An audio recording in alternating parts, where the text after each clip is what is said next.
What's up guys, how you doing today? For today's video we're going to be doing some event floors, and pretty much I'm going to be doing each floor eventually. Right now we're going to start with the first room for the Christmas event, and we're going to be doing it from floor 1, and then we're going to do floor 50 just so I can pretty much show you guys like where you can place your troops if you want. I did get some questions on some of my past videos if I could go ahead and do this, and so pretty much I'm going to show you guys how you could pass this one, even though I don't think you guys need help for this one particularly, and how to get your red snowman head. So let's go ahead and get started. And so the first level is going to be pretty simple. You're going to go ahead and fight the snowman that has the blue ribbon on top of his head. And in this one, realistically, you don't really need too many troops. You could have a mixer of green, yellow, and blue troops if you'd like. Also, if you don't have a mage suit, you could always use the wizard. A lot of people don't know this, but the wizard does have the same kind of effects as the demon mage. I like to put them in the middle right here, and then from this point on, pretty much you just want to place some troops down. It doesn't really matter exactly where you put them. I wouldn't recommend putting them out here on the outside, unless if it's like Angel and Dark Angel, but I'm assuming that people that are going to be watching this video probably won't have those just yet. You guys are really starting out.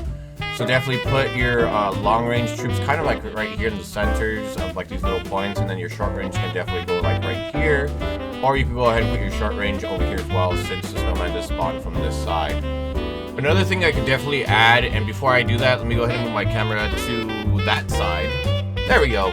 Alright, so if you guys do have any skulls right here, these are like the cursed skull tokens. Pretty much you could go ahead and add these skulls to your troops and get some boosts like the infinity down here or the bloodlust. You could add them to all troops. You don't really need them for this first wave, but you can definitely use them for the next one, room number 2. But room number 1 is pretty straightforward, pretty simple.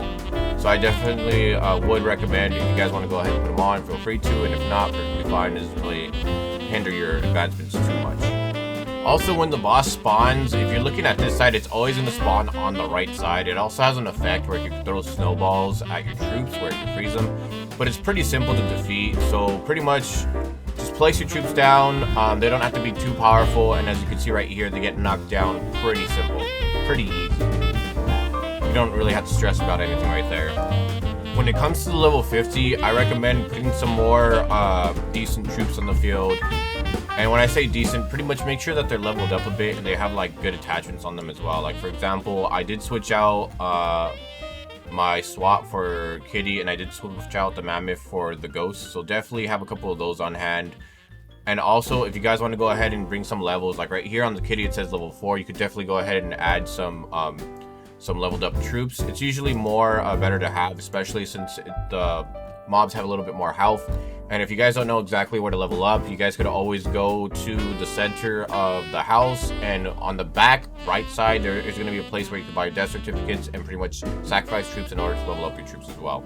And so another thing that I recommend you do, you don't have to do this, it's not really required, but if you guys want, you can always upgrade your troops, the ones that are on the right side, mainly because this is the side that the boss is going to spawn in. Usually I would even out my my upgrades, but realistically for this one, it's pretty easy to kind of defend on your own. So I would just focus all your attention on the right side, so once that boss spawns in, your troops will be pretty much ready to hammer and anvil them. But yeah, it's not really that complicated this level. The only thing is that I just do recommend, again, is just make sure you have your troops placed in strategic locations. Like your long range troops you could have over here in the back depending on what you have, and keep kind of your short range troops over here on this side as well.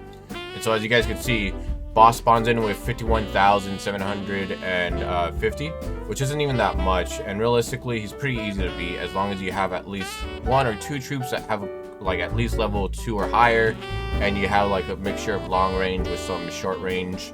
So yeah, that's pretty much it. So definitely I do hope that this video does help you guys out if you guys are trying to get the snowman's head. I know a lot of people have been asking me about how to get the blue snowman's head, but that's pretty much how you get the blue snowman's head. Thank you guys so much for watching, really do appreciate it, and I'll see you guys on the next one. Take care guys.